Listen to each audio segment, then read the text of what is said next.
जी यह नुस्खा जनाब उस्ताद मुहतरम जनाब इज़्ज़त माब हकीम फ़हीम सन्यासी साहब का कलमी शोरा नशादर ते संगे रासख वाला है। इनू उस्ताद मुहतरम की रहनुमाई तैयार किया गया तो संगे रासख मेरे को ज़्यादा ये इस्तेमाल हो गया सी।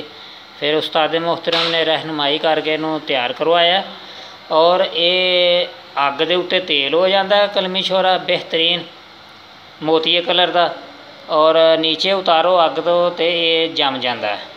ये असी टैस्ट ट्यूब च उस्ताद ने कहा भाई वर्किया रख के तो उन्होंने पकाइए।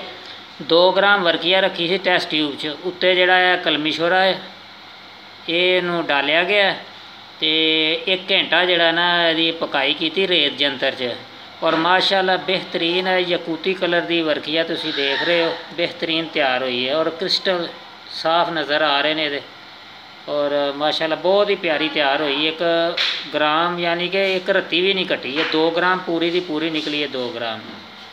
अल्लाह ताला उस्ताद मुहतरम नूं लंबी उम्र अता करे, तंदुरुस्ती सेहत अता करे, आमीन।